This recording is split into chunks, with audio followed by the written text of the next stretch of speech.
ಭಾರತದ ರಫೇಲ್ ಯುದ್ಧ ವಿಮಾನ, ಪಾಕಿಸ್ತಾನದ ಜೆ-10ಸಿ ಮತ್ತು ಮುಂದೆ ಬರಬಹುದಾದ ಜೆ-35 ಸ್ಟೆಲ್ತ್ ಫೈಟರ್ ಜೆಟ್ ಎರಡನ್ನು ಎದುರಿಸುವ ಪೂರ್ಣ ಸಾಮರ್ಥ್ಯ ಹೊಂದಿದೆ. ಇದನ್ನು ಹೇಳಿದವರು ಬೇರೆ ಯಾರೂ ಅಲ್ಲ, ಖುದ್ದು ರಫೇಲ್ ಜೆಟ್ಟನ್ನು ಹಾರಿಸುವ ಸ್ಕ್ವಾಡ್ರನ್ನ ಕಮಾಂಡಿಂಗ್ ಆಫೀಸರ್ ಸ್ವತಃ ಹೇಳಿದ್ದಾರೆ. ಇವತ್ತು ಆ ಹೇಳಿಕೆಯ ಹಿಂದಿರುವ ಪ್ರತಿಯೊಂದು ಅಂಶವನ್ನು ನೋಡೋಣ ಬನ್ನಿ. Number 17 squadron golden arrows. ಇದು ಭಾರತೀಯ ವಾಯುಪಡೆಯ ಮೊದಲ ಮತ್ತು ಅತ್ಯಂತ ಪ್ರತಿಷ್ಠಿತ ರಫೇಲ್ ಸ್ಕ್ವಾಡ್ರನ್. ಈ ಸ್ಕ್ವಾಡ್ರನ್ನ commanding officer group captain Amit Gehani ಇತ್ತೀಚೆಗೆ ವಾಯು ಎಂಬ ಪತ್ರಿಕೆಗೆ ನೀಡಿದ ಇಂಟರ್ವ್ಯೂನಲ್ಲಿ ಒಂದು ಬಹಳ ಮುಖ್ಯವಾದ ಮಾತನ್ನು ಹೇಳಿದ್ದಾರೆ. ಅವರ ಮಾತುಗಳಲ್ಲಿ ರಫೇಲ್ ಜೆಟ್ ಜೆ-10ಸಿ ಮತ್ತು ಜೆ-35 ಎರಡನ್ನೂ ಎದುರಿಸಲು ಸಂಪೂರ್ಣ ಸಜ್ಜಾಗಿದೆ. ಈ ಏರ್ಕ್ರಾಫ್ಟ್ನ ಕಂಬ್ಯಾಟ್ ಕೇಪಬಿಲಿಟಿ ಬಗ್ಗೆ ಯಾವುದೇ ಸಂದೇಹ ಇರಬಾರದು ಎಂದು ಅವರು ಸ್ಪಷ್ಟವಾಗಿ ತಿಳಿಸಿದ್ದಾರೆ. ಇದು ಸಾಮಾನ್ಯ ಹೇಳಿಕೆ ಅಲ್ಲ ಸ್ನೇಹಿತರೆ. ಒಬ್ಬ ಸರ್ವಿಂಗ್ ಸ್ಕ್ವಾಡ್ರನ್ ಕಮಾಂಡರ್, ಅದು ನೇರ ರಫೇಲ್ ಜೆಟ್ಟನ್ನು ಹಾರಿಸುವವರು, ಹೀಗೆ ಬಹಿರಂಗವಾಗಿ ಹೇಳುವುದು ಬಹಳ ಅಪರೂಪ. ಗ್ರೂಪ್ ಕ್ಯಾಪ್ಟನ್ ಗೆಹಾನಿ ಆಪರೇಷನ್ ಸಿಂಧೂರ್ನ ಸಂದರ್ಭದಲ್ಲಿ ರಫೇಲ್ ಜೆಟ್ನ ಕಾರ್ಯಕ್ಷಮತೆಯ ಬಗ್ಗೆ ಮಾತನಾಡುತ್ತಾ, ಆ ಆಪರೇಷನ್ನಲ್ಲಿ ತಮಗೆ ವಹಿಸಲಾದ ಪ್ರತಿಯೊಂದು ಜವಾಬ್ದಾರಿಯನ್ನು ರಫೇಲ್ ಜೆಟ್ ಯಶಸ್ವಿಯಾಗಿ ನಿಭಾಯಿಸಿದೆ ಎಂದು ಹೇಳಿದ್ದಾರೆ. ಅಂದರೆ ಇದು ಕೇವಲ ಕಾಗದದ ಮೇಲಿನ ಕೇಪಬಿಲಿಟಿ ಅಲ್ಲ. ಪಾಕಿಸ್ತಾನದ ಜೆ-10ಸಿ ಅಪಾಯ ಏನು? ಈಗ ಪಾಕಿಸ್ತಾನ್ ಏರ್ಫೋರ್ಸ್ ಬಳಿ ಇರುವ ಜೆ-10ಸಿ ಇದು ಚೀನಾ ತಯಾರಿಸಿದ ಒಂದು 4.5ನೇ ತಲೆಮಾರಿನ ಮಲ್ಟಿ ರೋಲ್ ಫೈಟರ್ ಜೆಟ್. ಇದರಲ್ಲಿ AESA ರೆಡಾರ್ ಇದೆ, ಅಡ್ವಾನ್ಸ್ಡ್ ಏವಿಯಾನಿಕ್ಸ್ ಇದೆ ಮತ್ತು long range air to air ಮಿಸೈಲ್ಸ್ಗಳನ್ನು ಹೊಂದಿಸಲಾಗಿದೆ. ಹಾಗಾಗಿ ಇದನ್ನು ಸಾಧಾರಣ ಏರ್ಕ್ರಾಫ್ಟ್ ಎಂದು ತಳ್ಳಿಹಾಕಲು ಬರುವುದಿಲ್ಲ. ಇದರ ಜೊತೆಗೆ ಪಾಕಿಸ್ತಾನ ಮುಂದೆ ಚೀನಾದ ಜೆ-35 ಸ್ಟೆಲ್ತ್ ಫೈಟರ್ ಜೆಟ್ ಅನ್ನು ಕೂಡ ಪಡೆಯಬಹುದು ಎಂಬ ಚರ್ಚೆ ನಡೆಯುತ್ತಿದೆ. ಜೆ-35 ಎಂಬುದು ಚೀನಾದ ಮುಂದಿನ ತಲೆಮಾರಿನ 5th ಜನರೇಷನ್ ಕಂಬ್ಯಾಟ್ ಏರ್ಕ್ರಾಫ್ಟ್. ಇದು ಕ್ಯಾರಿಯರ್ನಲ್ಲಿ ಆಪರೇಟ್ ಆಗುವಂತೆ ಮತ್ತು ಎಕ್ಸ್ಪೋರ್ಟ್ಗಾಗಿ ತಯಾರಿಸಲಾಗಿದೆ. ರಫೇಲ್ ಜೆಟ್ ಯಾಕೆ ಮೇಲುಗೈ ಸಾಧಿಸುತ್ತದೆ? ಹಾಗಾದರೆ ರಫೇಲ್ ಜೆಟ್ ಇವೆರಡರ ವಿರುದ್ಧ ಹೇಗೆ ಮೇಲುಗೈ ಸಾಧಿಸುತ್ತದೆ? ಅದಕ್ಕೆ ಕಾರಣ ಕೇವಲ ಏರ್ಕ್ರಾಫ್ಟ್ ಅಲ್ಲ, ಅದರ ಇಡೀ ಸಿಸ್ಟಮ್. ಮೊದಲನೆಯದಾಗಿ meteor beyond visual range missile. ಇದು ಬಹಳ ದೂರದಿಂದಲೇ ಟಾರ್ಗೆಟ್ ಅನ್ನು ಹೊಡೆಯಬಲ್ಲದು ಮತ್ತು ನೋ ಎಸ್ಕೇಪ್ ಝೋನ್ ಅತ್ಯಂತ ದೊಡ್ಡದು. ಎದುರಾಳಿ ಪೈಲಟ್ಗೆ ಎಸ್ಕೇಪ್ ಮಾಡಲು ಅವಕಾಶ ಇಲ್ಲದ ರೀತಿ ಇದನ್ನು ಡಿಸೈನ್ ಮಾಡಲಾಗಿದೆ. ಎರಡನೆಯದಾಗಿ ಸ್ಕಾಲ್ಪ್ ಕ್ರೂಸ್ ಮಿಸೈಲ್. ಇದು deep strike precision weapon, ground ಟಾರ್ಗೆಟ್ಸ್ಗಳ ಮೇಲೆ ಬಹಳ ನಿಖರವಾಗಿ ದಾಳಿ ಮಾಡಬಲ್ಲದು. ಮೂರನೆಯದಾಗಿ ರಫೇಲ್ನ ಎಲೆಕ್ಟ್ರಾನಿಕ್ ವಾರ್ಫೇರ್ ಸೂಟ್ ಮತ್ತು ಸೆನ್ಸಾರ್ ಫ್ಯೂಷನ್ ಆರ್ಕಿಟೆಕ್ಚರ್. ಇದು ಪೈಲಟ್ಗೆ ಯುದ್ಧಭೂಮಿಯ ಸಂಪೂರ್ಣ ಚಿತ್ರಣವನ್ನೇ ನೀಡುತ್ತದೆ. ಯಾವ ಥ್ರೆಟ್ ಎಲ್ಲಿದೆ, ಹೇಗಿದೆ ಎಂಬ ಸಂಪೂರ್ಣ ಸಿಚುಯೇಷನಲ್ ಅವೇರ್ನೆಸ್ ಒಂದೇ ಕ್ಷಣದಲ್ಲಿ ದೊರೆಯುತ್ತದೆ ಮತ್ತು ಇದೆಲ್ಲ ನೆಟ್ವರ್ಕ್ ಸೆಂಟ್ರಿಕ್ ಕಂಬ್ಯಾಟ್ ಎನ್ವೈರ್ಮೆಂಟ್ನಲ್ಲಿ ಕೆಲಸ ಮಾಡುತ್ತದೆ. ಅಂದರೆ ಒಂದು ರಫೇಲ್ ಜೆಟ್ ತಾನು ಪತ್ತೆ ಮಾಡಿದ ಮಾಹಿತಿಯನ್ನು ಇತರ ಏರ್ಕ್ರಾಫ್ಟ್ಗಳಿಗೂ ತಕ್ಷಣದಲ್ಲೇ ಶೇರ್ ಮಾಡಬಲ್ಲದು. Number 17 squadron golden arrows. Ambala air force ಸ್ಟೇಷನ್ನಲ್ಲಿ ನೆಲೆಯಾಗಿರುವ ಈ ಸ್ಕ್ವಾಡ್ರನ್ ಭಾರತೀಯ ವಾಯುಪಡೆಯಲ್ಲಿ ಮೊದಲ ಬಾರಿಗೆ ರಫೇಲ್ ಜೆಟ್ಟನ್ನು ಪಡೆದ ಯೂನಿಟ್ ಆಗಿದೆ. ಹಾಗಾಗಿ ಟ್ಯಾಕ್ಟಿಕಲ್ ಡೆವಲಪ್ಮೆಂಟ್ ಮತ್ತು ಆಪರೇಷನಲ್ ಡೆಪ್ಲಾಯ್ಮೆಂಟ್ ಎರಡರಲ್ಲೂ ಇವರು ಅಗ್ರಗಾಮಿಗಳು. ಅಂದರೆ ಗ್ರೌಂಡ್ ಕ್ಯಾಪ್ಟನ್ ಗೆಹಾನಿ ಅವರ ಮಾತುಗಳಿಗೆ ಭಾರ ಇದೆ. ಇದು ಕೇವಲ ರಾಜಕೀಯ ಹೇಳಿಕೆ ಅಲ್ಲ, ನೇರ ಕ್ಷೇತ್ರ ಅನುಭವದಿಂದ ಬಂದ ಮಾತು. ಒಟ್ಟಿನಲ್ಲಿ ಹೇಳುವುದಾದರೆ ಸೌತ್ ಏಷ್ಯಾದ ಆಕಾಶದಲ್ಲಿ ಏರ್ ಪವರ್ ಬ್ಯಾಲೆನ್ಸ್ ಬದಲಾಗುತ್ತಿದೆ. ಪಾಕಿಸ್ತಾನ ಜೆ-10ಸಿಯನ್ನು ತಂದಿದೆ, ಮುಂದೆ ಜೆ-35 ಅನ್ನು ತರಬಹುದು. ಆದರೆ ಭಾರತೀಯ ವಾಯುಪಡೆಯ ರಫೇಲ್, ಮೀಟಿಯರ್ ಮಿಸೈಲ್, ಸ್ಕಾಲ್ಪ್ ಮತ್ತು ಅಡ್ವಾನ್ಸ್ಡ್ ಎಲೆಕ್ಟ್ರಾನಿಕ್ ವಾರ್ಫೇರ್ನ ಸಂಯೋಜನೆ ಇದು ಸದ್ಯಕ್ಕೆ ಮತ್ತು ಮುಂದಿನ ವರ್ಷಗಳಿಗೂ ಭಾರತಕ್ಕೆ ಗಟ್ಟಿಯಾದ ಭರವಸೆಯನ್ನು ನೀಡುತ್ತಿದೆ. ಸ್ನೇಹಿತರೆ, ಈ ವಿಷಯದ ಬಗ್ಗೆ ನಿಮ್ಮ ಅನಿಸಿಕೆ ಮತ್ತು ಅಭಿಪ್ರಾಯಗಳನ್ನು ದಯವಿಟ್ಟು ಕಾಮೆಂಟ್ ಮಾಡಿ ತಿಳಿಸಿ. ಧನ್ಯವಾದಗಳು.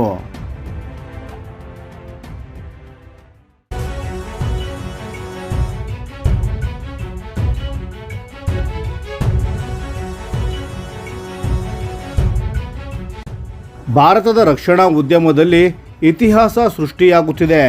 ಮುಂದಿನ 20 ವರ್ಷಗಳಲ್ಲಿ ಸುಮಾರು 1000 ಮಿಲಿಟರಿ ಹೆಲಿಕಾಪ್ಟರ್ಗಳನ್ನು ತಯಾರಿಸುವ ಮಹತ್ವಾಕಾಂಕ್ಷೆಯ ಯೋಜನೆಯನ್ನು ಹಿಂದೂಸ್ತಾನ್ ಏರೋನಾಟಿಕ್ಸ್ ಲಿಮಿಟೆಡ್ ಅಂದರೆ HAL ಘೋಷಿಸಿದೆ.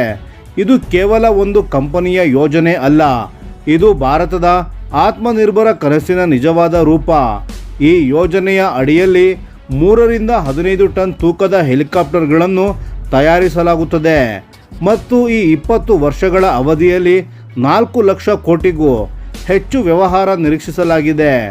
ಈ ಹೆಲಿಕಾಪ್ಟರ್ಗಳನ್ನು ಭಾರತೀಯ ಸೇನೆ, ನೌಕಾಪಡೆ, ವಾಯುಪಡೆ ಮತ್ತು ಕೋಸ್ಟ್ ಗಾರ್ಡ್ ಎಲ್ಲರಿಗೂ ಪೂರೈಸಲಾಗುತ್ತದೆ. ಈಗಾಗಲೇ HALನ ಬಳಿ ಏನಿದೆ ಅಂತ ನೋಡಿ. Advanced light helicopter ALH Dhruv, light utility helicopter LUH, ಶಸ್ತ್ರಸಜ್ಜಿತ ರುದ್ರ ಹೆಲಿಕಾಪ್ಟರ್ ಮತ್ತು ನಮ್ಮ ಹೆಮ್ಮೆಯ ಲೈಟ್ ಕಂಬ್ಯಾಟ್ ಹೆಲಿಕಾಪ್ಟರ್ LCH ಪ್ರಚಂಡ. ಈ ಪ್ರಚಂಡ ಹಿಮಾಲಯದ ತೀವ್ರ ಚಳಿಯಲ್ಲೂ ಅತ್ಯಂತ ಎತ್ತರದ ಪ್ರದೇಶಗಳಲ್ಲೂ ಹೋರಾಡಬಲ್ಲ ವಿಶ್ವದ ಕೆಲವೇ ಕಂಬ್ಯಾಟ್ ಹೆಲಿಕಾಪ್ಟರ್ಸ್ಗಳಲ್ಲಿ ಒಂದು. ಸೇನೆ ಮತ್ತು ವಾಯುಪಡೆ ಸೇರಿ ಇನ್ನೂ 156 ಪ್ರಚಂಡ ಹೆಲಿಕಾಪ್ಟರ್ಗಳನ್ನು ಖರೀದಿಸಲು ಯೋಜನೆ ಹಾಕಿಕೊಂಡಿದೆ. ಮುಂದಿನ ದಿನಗಳಲ್ಲಿ ಮಾತನಾಡುವುದಾದರೆ HAL ಈಗ Indian multi role helicopter IMRH ಮತ್ತು deck based multi role helicopter DBMRH ಅನ್ನು ತಯಾರಿಸುತ್ತಿದೆ. ಈ 2 ಟ್ವಿನ್ ಇಂಜಿನ್ ಹೆಲಿಕಾಪ್ಟರ್ಗಳು ಭಾರತ ಈಗ ರಷ್ಯಾದಿಂದ ಬಳಸುತ್ತಿರುವ Mi-17 ಸರಣಿಯ ಹೆಲಿಕಾಪ್ಟರ್ಗಳನ್ನು ಬದಲಿಸಲಿವೆ. ಸದ್ಯ 300 ರಿಂದ 400 ರಷ್ಯಾ ಮೂಲದ ಮೀಡಿಯಂ ಲಿಫ್ಟ್ ಹೆಲಿಕಾಪ್ಟರ್ಸ್ಗಳನ್ನು ಬದಲಿಸಬೇಕಾಗಿದೆ. ಇವೆಲ್ಲವೂ ಇನ್ನು ಮುಂದೆ ಮೇಡ್ ಇನ್ ಇಂಡಿಯಾ ಆಗಲಿದೆ. ಇದಕ್ಕೆ ಬೇಕಾದ ತಯಾರಿ ಆಗಿದೆಯೇ? ಖಂಡಿತ ಆಗಿದೆ. ಕರ್ನಾಟಕದ ತುಮಕೂರಿನಲ್ಲಿ 615 ಎಕರೆ ವಿಸ್ತೀರ್ಣದ ಹೊಸ ಗ್ರೀನ್ ಫೀಲ್ಡ್ ಹೆಲಿಕಾಪ್ಟರ್ ಫ್ಯಾಕ್ಟರಿ 2023ರಲ್ಲಿ ಉದ್ಘಾಟನೆಯಾಗಿದೆ. ಪ್ರಾರಂಭದಲ್ಲಿ ವರ್ಷಕ್ಕೆ 30 ಹೆಲಿಕಾಪ್ಟರ್ಗಳನ್ನು ತಯಾರಿಸಲಾಗುತ್ತದೆ. ನಂತರ 60, ಅಂತಿಮವಾಗಿ ವರ್ಷಕ್ಕೆ 90 ಹೆಲಿಕಾಪ್ಟರ್ಗಳವರೆಗೆ ಉತ್ಪಾದನೆ ಹೆಚ್ಚಿಸಲಾಗುತ್ತದೆ.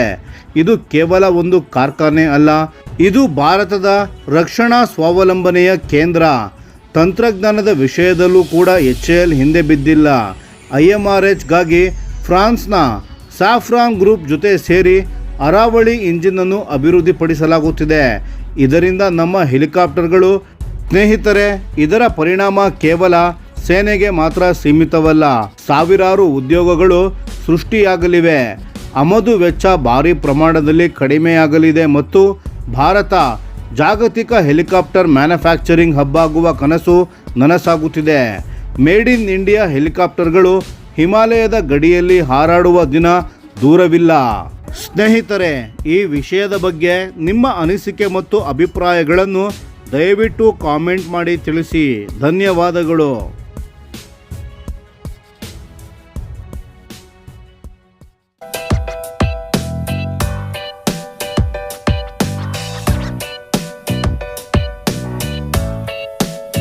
ಭಾರತದಲ್ಲಿ ಡ್ರೋನ್ ಬೆದರಿಕೆ ದಿನದಿಂದ ದಿನಕ್ಕೆ ಹೆಚ್ಚಾಗುತ್ತಿರುವ ಸಮಯದಲ್ಲೇ ಬ್ರೆಜಿಲ್ನ ಪ್ರಮುಖ ಏರೋಸ್ಪೇಸ್ ಕಂಪನಿ ಎಂಬ್ರೇರ್ ಭಾರತಕ್ಕೆ ಒಂದು ವಿಶೇಷ ಪ್ರಸ್ತಾವನೆಯನ್ನು ಮುಂದಿಟ್ಟಿದೆ.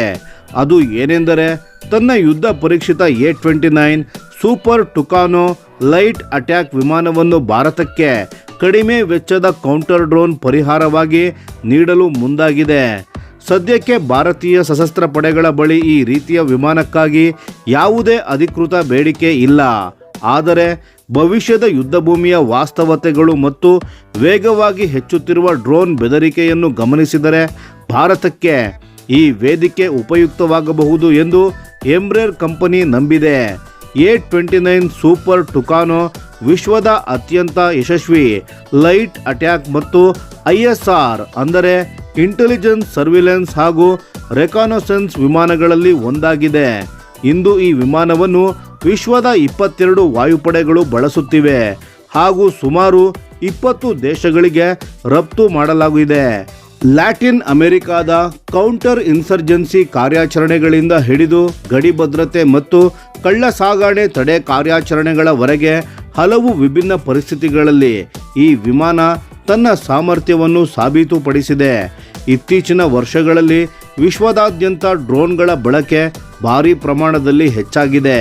ವಿಶೇಷವಾಗಿ ಇತ್ತೀಚಿನ ಯುದ್ಧಗಳು ಒಂದು ಮಹತ್ವದ ಪಾಠವನ್ನು ಕಲಿಸಿವೆ.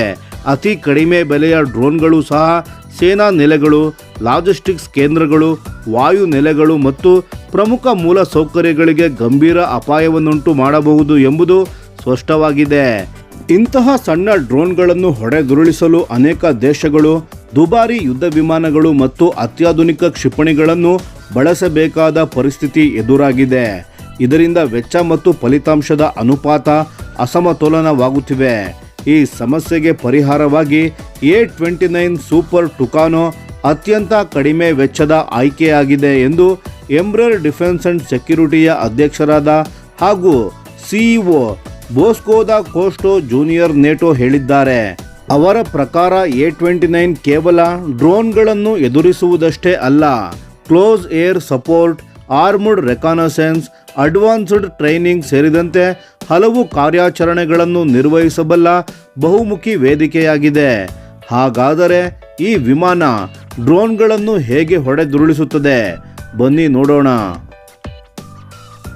A-29ನಲ್ಲಿ ಈಗಾಗಲೇ ಅಳವಡಿಸಲಾಗಿರುವ ಹಲವು ಆಧುನಿಕ ವ್ಯವಸ್ಥೆಗಳನ್ನು ಇದಕ್ಕಾಗಿ ಬಳಸಬಹುದು. ಡೇಟಾ ಲಿಂಕ್ಗಳ ಮೂಲಕ ಗುರಿಯ ಮಾಹಿತಿಯನ್ನು ಪಡೆಯುವುದು, ಅತ್ಯಾಧುನಿಕ ಎಲೆಕ್ಟ್ರೋ ಆಪ್ಟಿಕಲ್ ಮತ್ತು ಇನ್ಫ್ರಾರೆಡ್ ಸೆನ್ಸಾರ್ಗಳ ಮೂಲಕ ಗುರಿಯನ್ನು ಪತ್ತೆ ಹಚ್ಚುವುದು ಹಾಗೂ ಟ್ರ್ಯಾಕ್ ಮಾಡುವುದು ಇದರ ಪ್ರಮುಖ ಸಾಮರ್ಥ್ಯಗಳಾಗಿವೆ. ಅದೇ ರೀತಿ ಲೇಸರ್ ಗೈಡೆಡ್ ರಾಕೆಟ್ಗಳಂತಹ ನಿಖರ ಶಸ್ತ್ರಾಸ್ತ್ರಗಳನ್ನು ಬಳಸಿ ಡ್ರೋನ್ಗಳನ್ನು ನಾಶಪಡಿಸಬಹುದು. ಇನ್ನು ಸಣ್ಣ ಗಾತ್ರದ ಡ್ರೋನ್ಗಳ ವಿರುದ್ಧ ವಿಮಾನದ ರೆಕ್ಕೆಗಳ ಮೇಲೆ ಅಳವಡಿಸಲಾಗಿರುವ 50 ಕ್ಯಾಲಿಬರ್ ಮೆಷಿನ್ ಗನ್ಗಳನ್ನು ಬಳಸಬಹುದು. ಇದು ದುಬಾರಿ ಏರ್ ಟು ಏರ್ ಕ್ಷಿಪಣಿಗಳಿಗಿಂತ ಬಹಳ ಕಡಿಮೆ ವೆಚ್ಚದ ಮತ್ತು ಪರಿಣಾಮಕಾರಿ ವಿಧಾನವಾಗಿದೆ.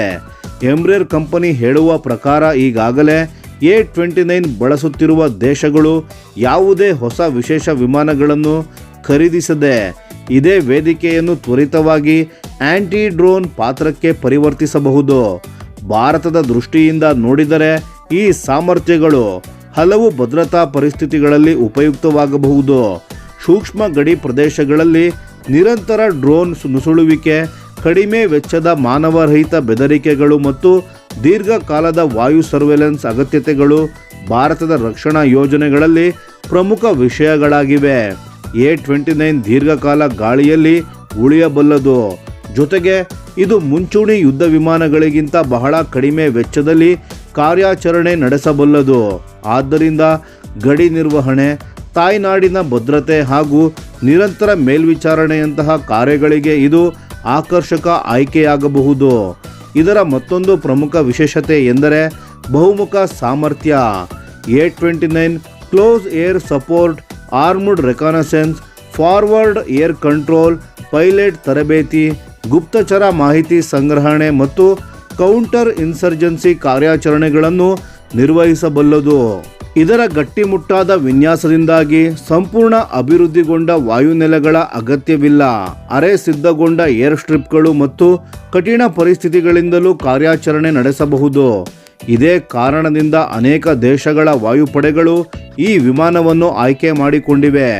ಪ್ರಸ್ತುತ Brazil, Chile, Ecuador, Colombia, Dominic Republic, Paraguay, Uruguay ಮತ್ತು ಪನಾಮಾ ಸೇರಿದಂತೆ ಲ್ಯಾಟಿನ್ ಅಮೆರಿಕಾದ ಹಲವು ದೇಶಗಳು ಈ ವಿಮಾನವನ್ನು ಬಳಸುತ್ತಿವೆ. ಇದರ ಜೊತೆಗೆ ಆಫ್ರಿಕಾ, ಏಷ್ಯಾ, ಉತ್ತರ ಅಮೆರಿಕಾ ಹಾಗೂ ಮಧ್ಯಪ್ರಾಚ್ಯದ ಹಲವು ರಾಷ್ಟ್ರಗಳು ಸಹ A-29 ಅನ್ನು ತಮ್ಮ ಸೇವೆಯಲ್ಲಿ ಅಳವಡಿಸಿಕೊಂಡಿವೆ. ಆದರೆ ಭಾರತದಲ್ಲಿ ಈ ವಿಮಾನಕ್ಕೆ ಎದುರಾಗಿರುವ ಅತಿದೊಡ್ಡ ಸವಾಲು ಏನೆಂದರೆ ಪ್ರಸ್ತುತ ಭಾರತೀಯ ವಾಯುಪಡೆಯಿಂದ ಯಾವುದೇ ಅಧಿಕೃತ ಅಗತ್ಯತೆ ಘೋಷಿಸಲ್ಪಟ್ಟಿಲ್ಲ. ಭಾರತೀಯ ವಾಯುಪಡೆ ಸಾಂಪ್ರದಾಯಿಕವಾಗಿ ತನ್ನ ದಾಳಿ ಕಾರ್ಯಾಚರಣೆಗಳಿಗಾಗಿ ಜೆಟ್ ಚಾಲಿತ ಯುದ್ಧ ವಿಮಾನಗಳ ಮೇಲೆ ಹೆಚ್ಚು ಒತ್ತನ್ನು ನೀಡಿದೆ. ಕೌಂಟರ್ ಇನ್ಸರ್ಜೆನ್ಸಿ ಕಾರ್ಯಾಚರಣೆಗಳಲ್ಲಿಯೂ ಲೈಟ್ ಅಟ್ಯಾಕ್ ವಿಮಾನಗಳ ಪಾತ್ರ ಕಳೆದ ಕೆಲವು ವರ್ಷಗಳಲ್ಲಿ ಕಡಿಮೆಯಾಗಿದೆ. ಆದರೆ ಡ್ರೋನ್ ಯುದ್ಧದ ಹೊಸ ಯುಗ ಆರಂಭವಾಗುತ್ತಿರುವ ಈ ಸಂದರ್ಭದಲ್ಲಿ ಕಡಿಮೆ ವೆಚ್ಚದ ಕೌಂಟರ್ UAS ಪರಿಹಾರಗಳ ಅಗತ್ಯತೆ ಹೆಚ್ಚಾಗುತ್ತಿದೆ. ಹೀಗಾಗಿ ಭವಿಷ್ಯದಲ್ಲಿ ಭಾರತದ ರಕ್ಷಣಾ ಖರೀದಿ ಆದ್ಯತೆಗಳು ಬದಲಾಗುವ ಸಾಧ್ಯತೆಯನ್ನು ಸಂಪೂರ್ಣವಾಗಿ ತಳ್ಳಿಹಾಕಲು ಸಾಧ್ಯವಿಲ್ಲ. ಹಾಗಾದರೆ ಸ್ನೇಹಿತರೆ, ಡ್ರೋನ್ಗಳ ವಿರುದ್ಧದ ಹೋರಾಟದಲ್ಲಿ A29 ಸೂಪರ್ ಟುಕಾನೋ ಭಾರತದ ಭವಿಷ್ಯದ ಆಯ್ಕೆಯಾಗಬಹುದೇ? ನಿಮ್ಮ ಅಭಿಪ್ರಾಯ ಮತ್ತು ಅನಿಸಿಕೆಗಳನ್ನು ದಯವಿಟ್ಟು ಕಾಮೆಂಟ್ನಲ್ಲಿ ತಿಳಿಸಿ. ಧನ್ಯವಾದಗಳು.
ಇಂದು ನಾವು ಮಾತನಾಡಲಿರುವುದು ಭಾರತದ ನ್ಯೂಕ್ಲಿಯರ್ ನೀತಿಯಲ್ಲಿ ಆದ ಒಂದು ಅತ್ಯಂತ ಮಹತ್ವದ ಬದಲಾವಣೆಯ ಬಗ್ಗೆ. ಇದು ಕೇವಲ ಒಂದು ಸುದ್ದಿಯಲ್ಲ, ಇದು ದಶಕಗಳ ಕಾಲ ಭಾರತ ಅನುಸರಿಸಿಕೊಂಡು ಬಂದ ತಂತ್ರದಿಂದ ದೂರ ಸರಿಯಲಾರಂಭಿಸಿದ ಒಂದು ದೊಡ್ಡ ಸಂಕೇತ. ಜೂನ್ 8, 2026ರಂದು ಜಗತ್ತಿನ ಅತ್ಯಂತ ವಿಶ್ವಾಸಾರ್ಹ ಶಸ್ತ್ರಾಸ್ತ್ರ ನಿಗಾ ಸಂಸ್ಥೆಯಾದ Stockholm international piece research institute ಅಂದರೆ ಸಿಪ್ರಿ ತನ್ನ ಸಿಪ್ರಿ ಇಯರ್ ಬುಕ್ 2026 ಬಿಡುಗಡೆ ಮಾಡಿದೆ. ಈ ವರದಿಯಲ್ಲಿ ಒಂದು ಅತ್ಯಂತ ಗಮನಾರ್ಹ ವಿಷಯ ಬಹಿರಂಗವಾಗಿದೆ. ಭಾರತ ಮೊದಲ ಬಾರಿಗೆ 12 ನ್ಯೂಕ್ಲಿಯರ್ ವಾರ್ಹೆಡ್ಗಳನ್ನು ಡೆಪ್ಲಾಯ್ಡ್ ಸ್ಥಿತಿಯಲ್ಲಿ ಇರಿಸಿದೆ ಎಂದು. ಸರಿ, ಈ ಡೆಪ್ಲಾಯ್ಡ್ ಅಂದರೆ ಏನು ಎಂದು ಮೊದಲು ಅರ್ಥ ಮಾಡಿಕೊಳ್ಳೋಣ. ಈವರೆಗೆ ಭಾರತ ತನ್ನ ನ್ಯೂಕ್ಲಿಯರ್ ವಾರ್ಹೆಡ್ಗಳನ್ನು ಮತ್ತು ಅವುಗಳನ್ನು ತಲುಪಿಸುವ ಡೆಲಿವರಿ ಸಿಸ್ಟಮ್ಸ್ ಅಂದರೆ ಮಿಸೈಲ್ಸ್ ಅಥವಾ ಏರ್ಕ್ರಾಫ್ಟ್ ಇವೆರಡನ್ನು ಶಾಂತಿ ಕಾಲದಲ್ಲಿ ಪ್ರತ್ಯೇಕ ಸಂಗ್ರಹಗಳಲ್ಲಿ ಇಡಲಾಗುತ್ತಿತ್ತು. ಅಂದರೆ ವಾರ್ಹೆಡ್ಗಳು ಒಂದು ಕಡೆ, ಮಿಸೈಲ್ಗಳು ಇನ್ನೊಂದು ಕಡೆ. ಇದು ಉದ್ದೇಶಪೂರ್ವಕವಾದ ನಿರ್ಧಾರ. ತಕ್ಷಣದ ಬಳಕೆಯ ಸಾಧ್ಯತೆ ಇಲ್ಲ ಮತ್ತು ಅಕಸ್ಮಾತ್ ಅಥವಾ ತ್ವರಿತ ಪ್ರಚೋದನೆಗಾಗಿ ಅವಕಾಶವಿಲ್ಲ.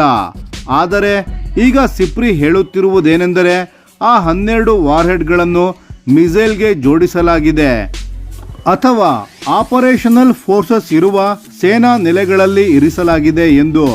2024 ಮತ್ತು 2025 ಸಿಪ್ರಿ ವರದಿಗಳಲ್ಲಿ ಭಾರತದ ಯಾವ ವಾರ್ಹೆಡ್ ಕೂಡ ಡೆಪ್ಲಾಯ್ಡ್ ವಿಭಾಗದಲ್ಲಿ ಇರಲಿಲ್ಲ. ಎಲ್ಲವೂ ಸ್ಟಾಕ್ ಪೈಲ್ನಲ್ಲಿತ್ತು, ಅಂದರೆ ಸೇನೆಯ ನೆಲೆಯಲ್ಲಿ ದಾಸ್ತಾನಿತ್ತು. ಆದರೆ 2026 ವರದಿಯಲ್ಲಿ ಮೊದಲ ಬಾರಿಗೆ 12 ವಾರ್ಹೆಡ್ಗಳನ್ನು ಡೆಪ್ಲಾಯ್ಡ್ ಎಂದು ದಾಖಲಾಗಿವೆ. ಇದು ಸಣ್ಣ ಸಂಖ್ಯೆ ಎನಿಸಬಹುದು, ಆದರೆ ಇದರ ಸಂದೇಶ ಅಗಾಧವಾದದ್ದು. ಭಾರತದ ಒಟ್ಟು ನ್ಯೂಕ್ಲಿಯರ್ ಆರ್ಸೆನಲ್ಗಳ ಬಗ್ಗೆ ಮಾತನಾಡೋಣ.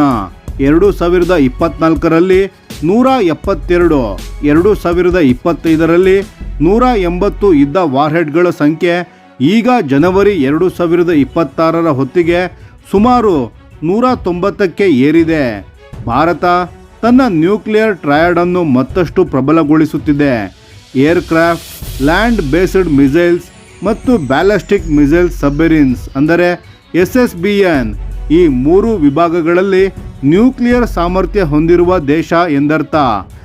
ಸಿಪ್ರಿ ವಿಶೇಷವಾಗಿ ಗಮನಿಸಿದ್ದೇನೆಂದರೆ ಭಾರತ ಒಂದು ಬ್ಯಾಲಿಸ್ಟಿಕ್ ಮಿಸೈಲ್ ಸಬ್ಮೆರಿನ್ ಅಂದರೆ SSBN ಮೇಲೆ ವಾರ್ಹೆಡ್ಗಳನ್ನು ಇಟ್ಟು ಡಿಟರೆನ್ಸ್ ಪೆಟ್ರೋಲಿಂಗ್ ನಡೆಸಿದೆ ಎಂದು. ಇದು ಸಿ ಬೇಸ್ಡ್ ನ್ಯೂಕ್ಲಿಯರ್ ಡಿಟರೆನ್ಸ್ ಕ್ಷೇತ್ರದಲ್ಲಿ ಭಾರತ ಗಂಭೀರವಾಗಿ ಮುಂದಡಿ ಇಟ್ಟಿದೆ ಎಂಬ ಸ್ಪಷ್ಟ ಸಂಕೇತ. ಜೊತೆಗೆ ಭಾರತ ಮಿಸೈಲ್ಸ್ಗಳನ್ನು ಕ್ಯಾನಿಸ್ಟರ್ನಲ್ಲಿ ಇರಿಸಲು ಆರಂಭಿಸಿರುವುದು ಈ ಬದಲಾವಣೆಯ ಒಂದು ಭಾಗ. ಕ್ಯಾನಿಸ್ಟರ್ಸ್ನಲ್ಲಿ ಇರುವ ಮಿಸೈಲನ್ನು ತ್ವರಿತವಾಗಿ ಉಡಾಯಿಸಬಹುದು ಮತ್ತು ಅವುಗಳನ್ನು ದೀರ್ಘಕಾಲ ರೆಡಿ ಸ್ಥಿತಿಯಲ್ಲಿ ಇಡಬಹುದು.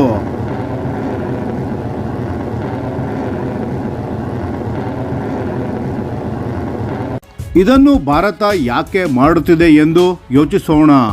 ಸಿಪ್ರಿ ವರದಿ ಸ್ಪಷ್ಟವಾಗಿ ಹೇಳುತ್ತದೆ, ಭಾರತದ ನ್ಯೂಕ್ಲಿಯರ್ ಮಾಡರ್ನೈಸೇಷನ್ ಪ್ರೋಗ್ರಾಂ ಈಗ ಹೆಚ್ಚಾಗಿ ದೀರ್ಘ ಶ್ರೇಣಿಯ ವೆಪನ್ಸ್ಗಳ ಅಭಿವೃದ್ಧಿಯ ಮೇಲೆ ಕೇಂದ್ರೀಕೃತವಾಗಿದೆ.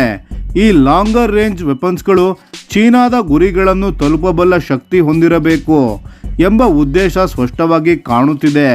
ಪಾಕಿಸ್ತಾನದ ಜೊತೆಗಿನ ದೀರ್ಘಕಾಲೀನ ಪ್ರತಿಸ್ಪರ್ಧೆಯ ಜೊತೆಗೆ ಚೀನಾದ ಬೆಳೆಯುತ್ತಿರುವ ನ್ಯೂಕ್ಲಿಯರ್ ಸಾಮರ್ಥ್ಯ ಭಾರತಕ್ಕೆ ಒಂದು ದೊಡ್ಡ ಯೋಚನೆಯ ವಿಷಯವಾಗಿದೆ. ಇಲ್ಲಿ ಒಂದು ಮಹತ್ವದ ಸಂದರ್ಭ ಇದೆ, operation Sindoor. ಸಿಪ್ರಿ year book 2026 May 2025 Bharat ಮತ್ತು ಪಾಕಿಸ್ತಾನದ ಮಿಲಿಟರಿ ಘರ್ಷಣೆಯನ್ನು ಉಲ್ಲೇಖಿಸಿ ಅದನ್ನು ಅನ್ಯೂಶುವಲಿ ಸಿವಿಯರ್ ಮಿಲಿಟರಿ ಕ್ರೈಸಿಸ್ ಎಂದು ಬಣ್ಣಿಸಿದೆ.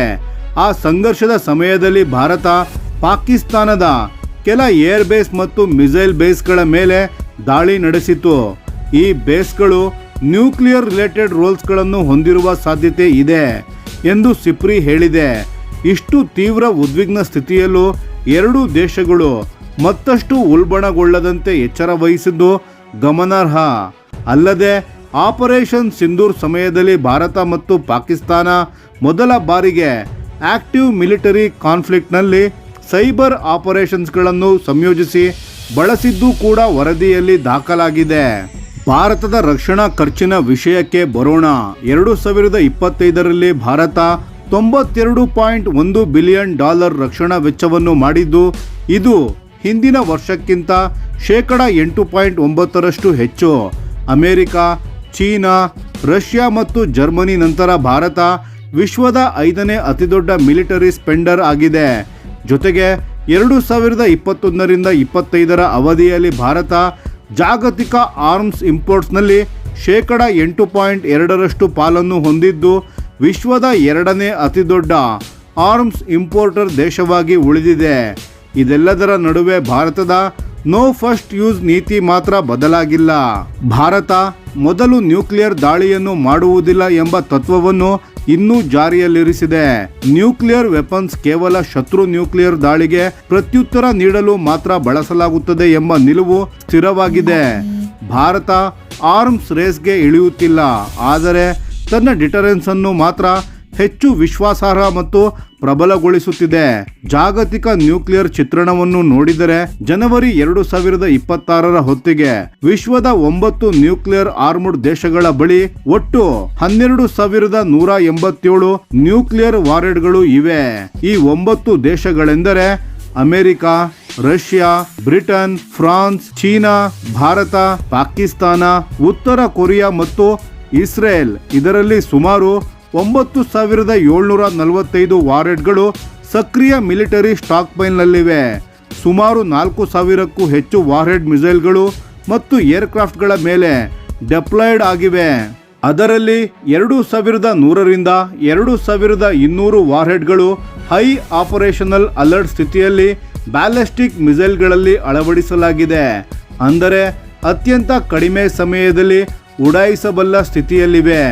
ಸಿಪ್ರಿ ಎಚ್ಚರಿಕೆ ನೀಡುತ್ತದೆ, ಒಟ್ಟು ವಾರ್ಹೆಡ್ಗಳ ಸಂಖ್ಯೆ ನಿಧಾನವಾಗಿ ಕಡಿಮೆಯಾಗುತ್ತಿದ್ದರೂ ಹೊಸ ವಾರ್ಹೆಡ್ಗಳ ಸೇರ್ಪಡೆಯಾಗುತ್ತಿರುವ ಕಾರಣ ಆ ಇಳಿಕೆಯ ವೇಗ ಮಂದವಾಗುತ್ತಿದೆ. ಭಾರತದ ಈ ಬದಲಾವಣೆ ಒಂದು ಆಕ್ರಮಣಶೀಲ ನಡೆಯಲ್ಲ, ಇದೊಂದು ಸ್ಟ್ರಾಟಜಿಕ್ ಸಿಗ್ನಲ್. ಚೀನಾ ತನ್ನ ನ್ಯೂಕ್ಲಿಯರ್ ಶಕ್ತಿಯನ್ನು ವೇಗವಾಗಿ ವಿಸ್ತರಿಸುತ್ತಿದೆ. ಪಾಕಿಸ್ತಾನ ನೆರೆಹೊರೆಯಲ್ಲೇ ಇದೆ. ಆಪರೇಷನ್ ಸಿಂಧೂರ್ ರಕ್ತಸಿಕ್ತ ಪಾಠವನ್ನು ಹೇಳಿಕೊಟ್ಟಿದೆ.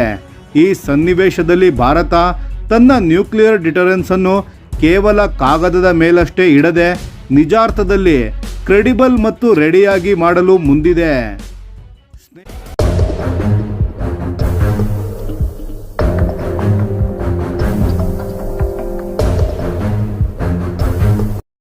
ಭಾರತದ ಭದ್ರತಾ ವಲಯಕ್ಕೆ ಸಂಬಂಧಿಸಿದ ಒಂದು ಮಹತ್ವದ ಬೆಳವಣಿಗೆ ಇದೀಗ ಬೆಳಕಿಗೆ ಬಂದಿದೆ. ಕಳೆದ 16 ತಿಂಗಳ ಅವಧಿಯಲ್ಲಿ ಪಾಕಿಸ್ತಾನ ತನ್ನ ಬಾಹ್ಯಾಕಾಶ ಆಧಾರಿತ ನಿಗಾ ಸಾಮರ್ಥ್ಯವನ್ನು ವೇಗವಾಗಿ ವಿಸ್ತರಿಸುತ್ತಿದ್ದು ಭಾರತದ ಭೂಭಾಗದ ಮೇಲೆ ನಿರಂತರ ಕಣ್ಗಾವಲು ಇಡುವ ಸಾಮರ್ಥ್ಯವನ್ನು ಹೆಚ್ಚಿಸಿಕೊಂಡಿದೆ ಎಂಬ ಮಾಹಿತಿ ಹೊರಬಂದಿದೆ. ವರದಿಗಳ ಪ್ರಕಾರ 2025ರ ಜನವರಿಯಿಂದ 2026ರ ಜೂನ್ವರೆಗೆ ಪಾಕಿಸ್ತಾನ ಒಟ್ಟು 6 ಹೊಸ ಅರ್ತ್ ಅಬ್ಸರ್ವೇಷನ್ ಸ್ಯಾಟಲೈಟ್ಗಳನ್ನು ಕಕ್ಷೆಗೆ ಉಡಾವಣೆ ಮಾಡಿದೆ. ಇವುಗಳಲ್ಲಿ ಬಹುತೇಕ ಉಪಗ್ರಹಗಳು ಭಾರತದ ಭೂಭಾಗವನ್ನು, ವಿಶೇಷವಾಗಿ ಉತ್ತರ ಭಾರತ ಹಾಗೂ ಜಮ್ಮು ಕಾಶ್ಮೀರದ ಪ್ರದೇಶಗಳನ್ನು ನಿರಂತರವಾಗಿ ಗಮನಿಸಲು ಅನುಕೂಲವಾಗುವ ರೀತಿಯಲ್ಲಿ ಸ್ಥಾಪಿಸಲಾಗಿದೆ ಎಂದು ಹೇಳಲಾಗಿದೆ. ಇದು ಭಾರತ ಮತ್ತು ಪಾಕಿಸ್ತಾನದ ನಡುವೆ ನಡೆದ ಆಪರೇಷನ್ ಸಿಂಧೂರ್ ನಂತರದ ಬೆಳವಣಿಗೆಯಾಗಿದೆ. ಎರಡೂ ದೇಶಗಳು ಕದನ ವಿರಾಮಕ್ಕೆ ಒಪ್ಪಿಕೊಂಡ ಬಳಿಕ ಗಡಿ ಭಾಗದಲ್ಲಿ ಪರಿಸ್ಥಿತಿ ತುಸು ಸ್ಥಿರವಾಗಿದ್ದರೂ ಪಾಕಿಸ್ತಾನ ತನ್ನ ಬಾಹ್ಯಾಕಾಶ ನಿಗಾ ವ್ಯವಸ್ಥೆಯನ್ನು ಸದ್ದಿಲ್ಲದೆ ಬಲಪಡಿಸಿಕೊಂಡಿರುವುದು ಈಗ ಗಮನ ಸೆಳೆಯುತ್ತಿದೆ. ಇದರಲ್ಲಿ ಪ್ರಮುಖವಾಗಿ ಚೀನಾದ ಪಾತ್ರವೂ ಕಾಣಿಸುತ್ತಿದೆ. ಹೊಸ ಉಪಗ್ರಹಗಳ ಅಭಿವೃದ್ಧಿ ಹಾಗೂ ಉಡಾವಣೆಯಲ್ಲಿ ಚೀನಾ ತಾಂತ್ರಿಕ ಮತ್ತು ಉಡಾವಣೆ ಸಹಾಯವನ್ನು ಒದಗಿಸಿದೆ ಎಂದು ವರದಿಗಳು ಸೂಚಿಸುತ್ತವೆ. ಕಳೆದ 16 ತಿಂಗಳಲ್ಲಿ ಪಾಕಿಸ್ತಾನ ಉಡಾವಣೆ ಮಾಡಿದ ಪ್ರಮುಖ ಉಪಗ್ರಹಗಳಲ್ಲಿ PAUSAT-1, PRSC-E01, PRSS-2, HS-1, PRSC-E02 ಹಾಗೂ PRSC-E03 ಸೇರಿವೆ. ಈ ಉಪಗ್ರಹಗಳಲ್ಲಿ ಹೆಚ್ಚಿನವು ಹೈ ರೆಸಲ್ಯೂಷನ್ ಇಮೇಜಿಂಗ್ ಸಾಮರ್ಥ್ಯ ಹೊಂದಿದ್ದು ಭೂಮಿಯ ಮೇಲಿನ ಚಟುವಟಿಕೆಗಳನ್ನು ಅತ್ಯಂತ ಸ್ಪಷ್ಟವಾಗಿ ಸೆರೆಹಿಡಿಯಬಲ್ಲವು. ಕೆಲವು ಉಪಗ್ರಹಗಳಲ್ಲಿ ಹೈಪರ್ ಸ್ಪೆಕ್ಟ್ರಲ್ ಇಮೇಜಿಂಗ್ ಹಾಗೂ ಆರ್ಟಿಫಿಷಿಯಲ್ ಇಂಟೆಲಿಜೆನ್ಸ್ ಆಧಾರಿತ ಇಮೇಜ್ ಪ್ರೊಸೆಸಿಂಗ್ ತಂತ್ರಜ್ಞಾನಗಳನ್ನು ಅಳವಡಿಸಲಾಗಿದೆ. ಈ ಉಪಗ್ರಹಗಳನ್ನು ಒಂದೇ ಪ್ರದೇಶದ ಮೇಲೆ ಪುನಃ ಚಿತ್ರಗಳನ್ನು ಪಡೆಯುವ ರೀತಿಯಲ್ಲಿ ಕಕ್ಷೆಗೆ ನಿಯೋಜಿಸಲಾಗಿದೆ. ಇದರಿಂದ ಕಾಲಾನುಗುಣವಾಗಿ ನೆಲದ ಮೇಲಿನ ಬದಲಾವಣೆಗಳನ್ನು ಸುಲಭವಾಗಿ ಪತ್ತೆ ಹಚ್ಚಬಹುದು. ಇದರ ಪರಿಣಾಮವಾಗಿ ಭಾರತದ ವಿವಿಧ ಪ್ರದೇಶಗಳಷ್ಟೇ ಅಲ್ಲದೆ ಆಫ್ಘಾನಿಸ್ತಾನ್, ಇರಾನ್, ಚೀನಾ ಹಾಗೂ ಉತ್ತರ ಹಿಂದೂ ಮಹಾಸಾಗರದ ಪ್ರಮುಖ ಭಾಗಗಳ ಮೇಲೆಯೂ ಪಾಕಿಸ್ತಾನ ನಿಯಮಿತ ನಿಗಾ ಇಡಲು ಸಾಧ್ಯವಾಗುತ್ತಿದೆ ಎಂದು ವರದಿಗಳು ಹೇಳುತ್ತವೆ. ವಿಶೇಷವಾಗಿ PRSC-E03 ಉಪಗ್ರಹ ಹೆಚ್ಚು ಗಮನ ಸೆಳೆದಿದೆ. ಸಾಮಾನ್ಯವಾಗಿ ಅರ್ತ್ ಅಬ್ಸರ್ವೇಷನ್ ಸ್ಯಾಟಲೈಟ್ಗಳು ಸನ್ ಸಿಂಕ್ರೊನೈಸ್ ಆರ್ಬಿಟ್ ಅನ್ನು ಬಳಸುತ್ತದೆ. ಆದರೆ PRSC-E03 ವಿಭಿನ್ನ ಕಕ್ಷೆಯಲ್ಲಿ ಕಾರ್ಯನಿರ್ವಹಿಸುತ್ತಿದೆ. ಈ ವಿಶಿಷ್ಟ ಕಕ್ಷೆ ದಕ್ಷಿಣ ಏಷ್ಯಾದ ಪ್ರದೇಶಗಳ ಮೇಲೆ, ಅದರಲ್ಲೂ ಉತ್ತರ ಭಾರತ ಮತ್ತು ಕಾಶ್ಮೀರದ ಮೇಲೆ ಹೆಚ್ಚು ಬಾರಿ ಹಾದು ಹೋಗುವ ಅವಕಾಶ ಒದಗಿಸುತ್ತದೆ. ಇದರಿಂದ ಆ ಪ್ರದೇಶಗಳ ಚಿತ್ರಗಳನ್ನು ಹೆಚ್ಚಿನ ಬಾರಿ ಸಂಗ್ರಹಿಸಿ ನಿರಂತರವಾಗಿ ಮೇಲ್ವಿಚಾರಣೆ ನಡೆಸಬಹುದು.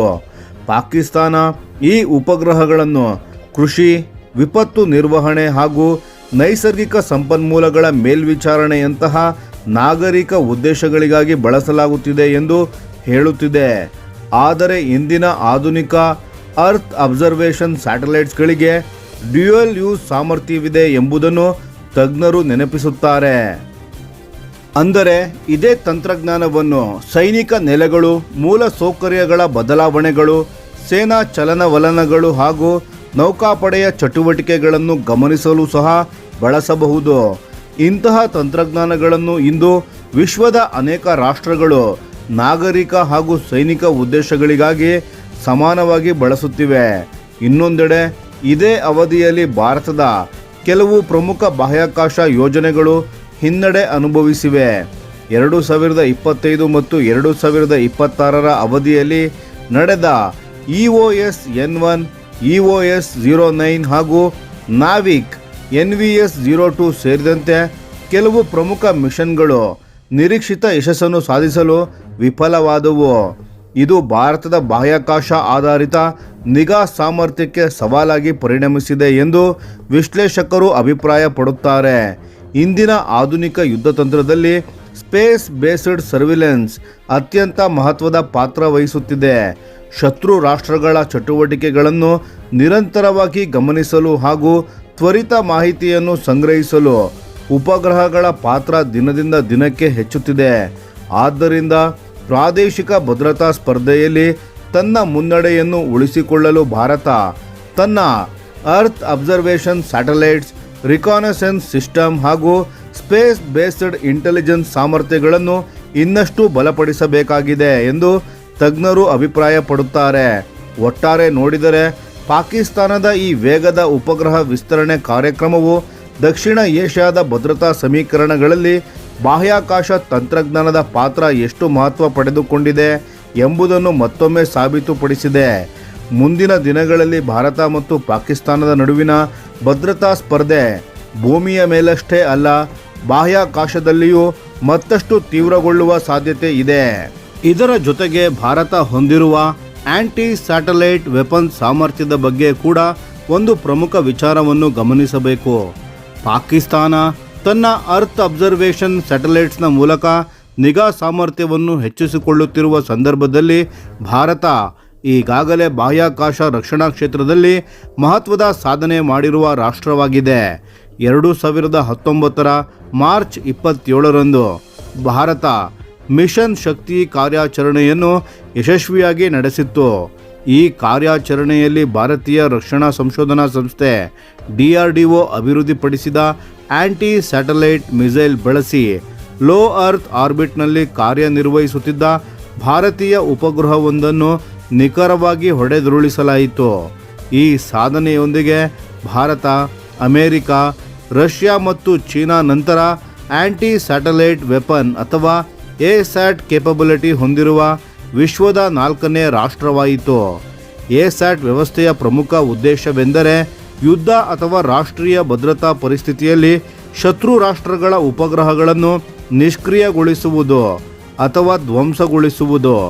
ಉಪಗ್ರಹಗಳ ಮೇಲೆ ಅವಲಂಬಿತವಾಗಿರುವ ಸಂವಹನ, ನ್ಯಾವಿಗೇಷನ್, ಇಂಟೆಲಿಜೆನ್ಸ್, ಸರ್ವಿಲೆನ್ಸ್ ಮತ್ತು ರಿಕಾನೆಸೆನ್ಸ್ ವ್ಯವಸ್ಥೆಗಳನ್ನು ಹಾನಿಗೊಳಿಸುವ ಮೂಲಕ ಶತ್ರುವಿನ ಕಾರ್ಯಾಚರಣೆಯ ಸಾಮರ್ಥ್ಯವನ್ನು ಕುಗ್ಗಿಸಬಹುದು.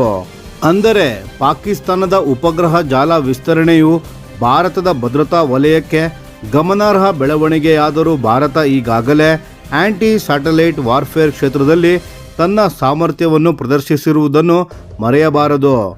ಆದರೆ ಆಧುನಿಕ ಯುದ್ಧತಂತ್ರದಲ್ಲಿ ಕೇವಲ ಶತ್ರುವಿನ ಉಪಗ್ರಹಗಳನ್ನು ಹೊಡೆದುರುಳಿಸುವ ಸಾಮರ್ಥ್ಯ ಮಾತ್ರ ಸಾಕಾಗುವುದಿಲ್ಲ. ಅದೇ ಸಮಯದಲ್ಲಿ ಸ್ವಂತ ಉಪಗ್ರಹ ಜಾಲವನ್ನು ವಿಸ್ತರಿಸುವುದು, ಸ್ಪೇಸ್ ಬೇಸ್ಡ್ ಇಂಟೆಲಿಜೆನ್ಸ್ ಸಾಮರ್ಥ್ಯವನ್ನು ಬಲಪಡಿಸುವುದು ಹಾಗೂ ನಿರಂತರ ಕಣ್ಗಾವಲು ವ್ಯವಸ್ಥೆಗಳನ್ನು ಅಭಿವೃದ್ಧಿಪಡಿಸುವುದು ಅಷ್ಟೇ ಮುಖ್ಯವಾಗಿದೆ. ಹೀಗಾಗಿ ಬಾಹ್ಯಾಕಾಶ ಕ್ಷೇತ್ರದಲ್ಲಿ ಭಾರತದ ಮುಂದಿನ ಹೂಡಿಕೆಗಳು ಮತ್ತು ಹೊಸ ತಂತ್ರಜ್ಞಾನಗಳ ಅಭಿವೃದ್ಧಿ ದೇಶದ ರಾಷ್ಟ್ರೀಯ ಭದ್ರತೆಯಲ್ಲಿ ನಿರ್ಣಾಯಕ ಪಾತ್ರ ವಹಿಸಲಿವೆ.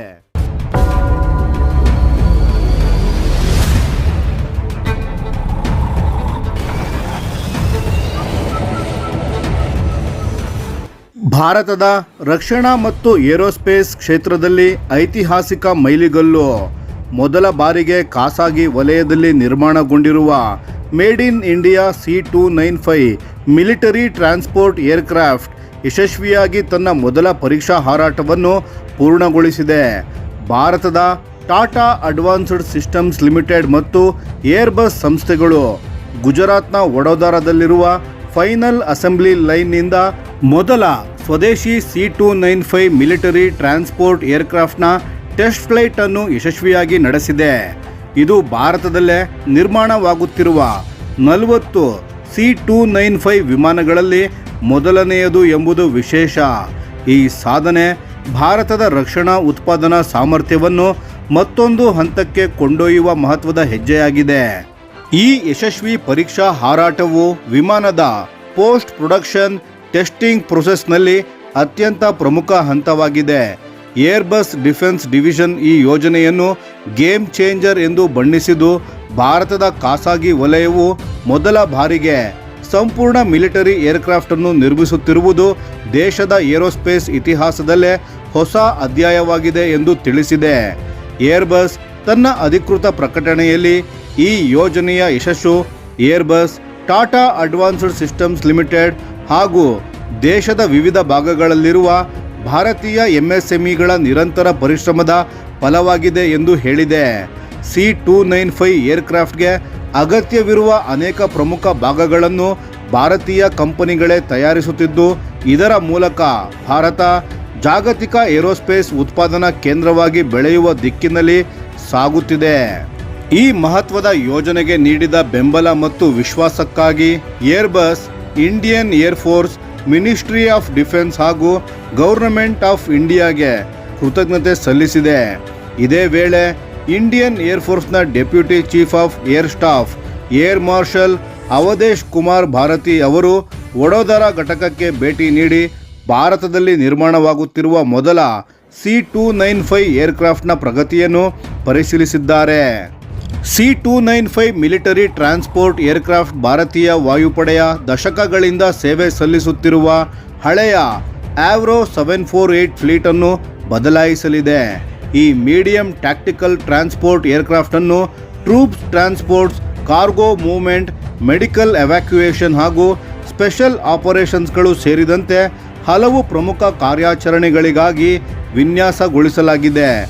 ಆಧುನಿಕ ಯುದ್ಧಭೂಮಿಯಲ್ಲಿ ಇದು ಇಂಡಿಯನ್ ಏರ್ಫೋರ್ಸ್ಗೆ ಹೆಚ್ಚಿನ ಕಾರ್ಯಕ್ಷಮತೆ ಮತ್ತು ವಿಶ್ವಾಸಾರ್ಹತೆಯನ್ನು ಒದಗಿಸಲಿದೆ.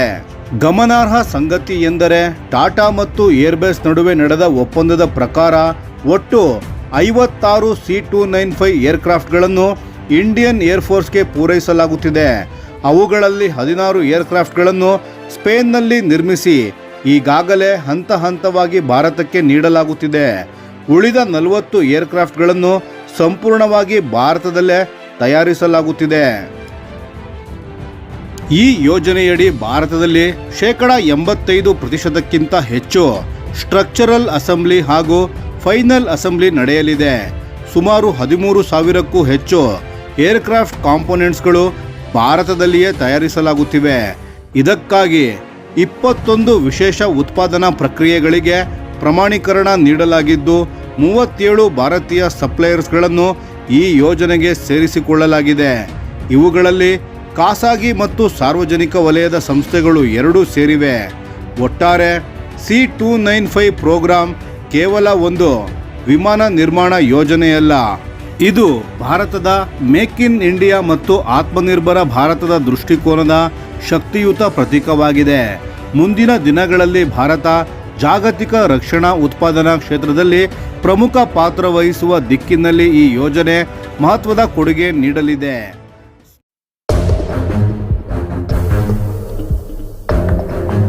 ಭಾರತದ ಸ್ವದೇಶಿ ಯುದ್ಧ ವಿಮಾನ ಯೋಜನೆಯಾದ LCA Mk-1A ಕಾರ್ಯಕ್ರಮಕ್ಕೆ ಸಂಬಂಧಿಸಿದಂತೆ ಇದೀಗ ಒಂದು ಮಹತ್ವದ ಬೆಳವಣಿಗೆ ಬೆಳಕಿಗೆ ಬಂದಿದೆ. ಭಾರತದ ಪ್ರಮುಖ ರಕ್ಷಣಾ ಉತ್ಪಾದನಾ ಸಂಸ್ಥೆಯಾದ ಹಿಂದೂಸ್ತಾನ್ ಏರೋನಾಟಿಕ್ಸ್ ಲಿಮಿಟೆಡ್ ಅಂದರೆ HAL ಹೈದರಾಬಾದ್ ಮೂಲದ ಟೆಕ್ ಏರೋ ಡಿವೈಸಸ್ ಎಂಬ ಕಂಪನಿಯ ವಿರುದ್ಧ ಪೊಲೀಸ್ ದೂರನ್ನು ದಾಖಲಿಸಿದೆ. ಆರೋಪ ಏನೆಂದರೆ ಈ ಕಂಪನಿಯು LCA Mk-1A ಯುದ್ಧ ವಿಮಾನಗಳಿಗೆ ಸರಬರಾಜು ಮಾಡಿದ್ದ ಕೆಲವು ಏರ್ಕ್ರಾಫ್ಟ್ ಕಾಂಪೋನೆಂಟ್ಸ್ಗಳಿಗೆ ಸಂಬಂಧಿಸಿದ ಟೆಸ್ಟ್ ರಿಪೋರ್ಟ್ಸ್ಗಳನ್ನು ನಕಲಿ ರೂಪದಲ್ಲಿ ಸಲ್ಲಿಸಿದೆ ಎಂಬುದು. ವರದಿಗಳ ಪ್ರಕಾರ HAL ಸಂಸ್ಥೆಯ ಏರ್ಕ್ರಾಫ್ಟ್ ಡಿವಿಷನ್ 2022ರ ಮಾರ್ಚ್ ತಿಂಗಳಿನಿಂದ ಟೆಕ್ ಏರೋ ಡಿವೈಸಸ್ ಕಂಪನಿಗೆ ಒಟ್ಟು 18 ಪರ್ಚೇಸ್ ಆರ್ಡರ್ಸ್ಗಳನ್ನು ನೀಡಿತ್ತು. ಈ ಆದೇಶಗಳು ತೇಜಸ್ LCA Mk-1A ಯೋಜನೆಗೆ ಅಗತ್ಯವಿದ್ದ ವಿವಿಧ ಭಾಗಗಳ ತಯಾರಿಕೆಗೆ ಸಂಬಂಧಿಸಿದ್ದವು.